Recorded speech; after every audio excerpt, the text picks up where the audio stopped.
Біреудің жеке деректерін заңсыз таратам деп 20 миллион теңге айыппұл арқалап жүрмеңіз ағайын. Себебі жаңа ата заңның 21 бабында мына нәрсе нақты көрсетілген. Дербес деректердің қорғалуы Конституция деңгейінде бекітіліп отыр ағайын.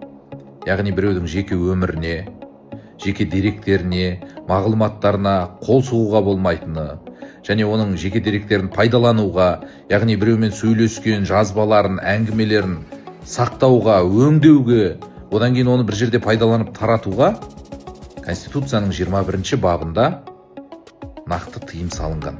Жерде Facebook, Instagram болсын, әсіресе Threads'те бір хит болып кетті ғой. Өсексуалдардың біреуді қаралау үшін, жеке басын, ар-намысын таптау үшін жазбаларды пайдаланып, соны скриндеп тарату, былайша айтқанда, оның жеке мағлұматтарын сақтап, өңдеп көпшілікке жариялау дейді.